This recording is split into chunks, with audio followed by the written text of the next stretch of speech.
The Z1 Smooth C Gimbal is a slightly more affordable option that's going to help you stabilize all of your smartphone videos.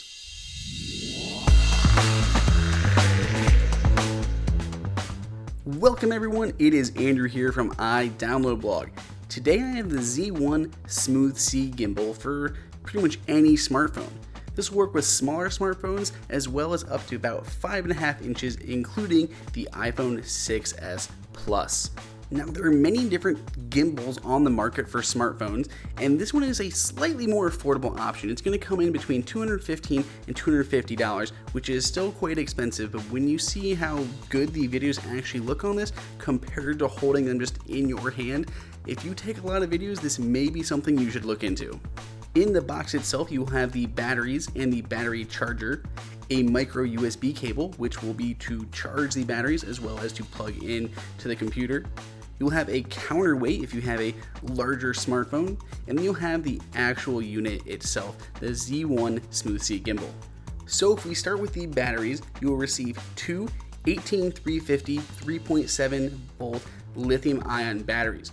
It'll have this nice little charger that you can use to charge these batteries, and that side of that charger just has a micro USB port that you can plug in and just plug it into basically any wall adapter that you'll have for any smartphone camera, or just plug it into your computer.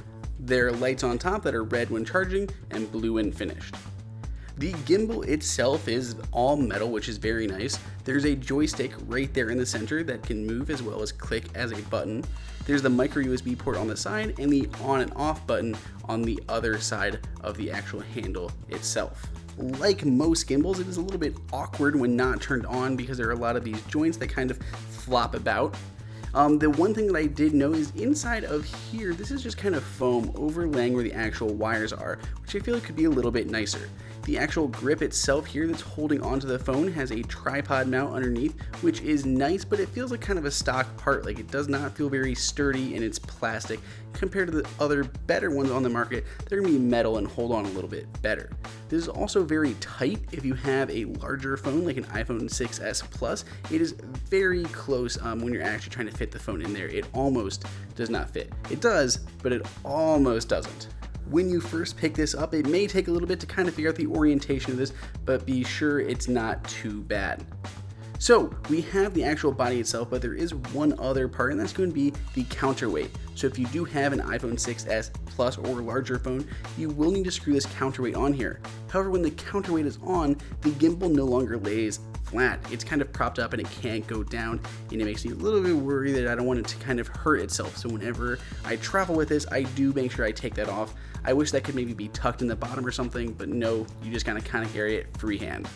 The phone itself goes in easy enough, pretty much any of those kind of iPhone grip mounts that'll work for tripods, but you have to be a little bit careful in the bigger phones because it is quite a bit tight, so you just don't want to scratch it or do anything else. It is plastic and is rubber coated, and when the phone is in here and this is off, it's going to flop around a bit. It's going to be kind of awkward, so you don't want to smack the screen anywhere, but once you turn it on, it springs to life. Do not let go of the handle because it will just kind of spin around. It's looking for you to hold on to it, so if you let go, it's going to spin around on you, so make sure you hold on to this well. And now you can see here, we're just in one of the modes, but we can just move around freely and it'll keep that phone locked perfectly in position. So this gimbal does have about 3 different modes. The pan mode, which basically allows you to move it left and right while keeping the camera locked forward. There's locking mode, where all 3, pan, pitch, and roll, are all locked in position.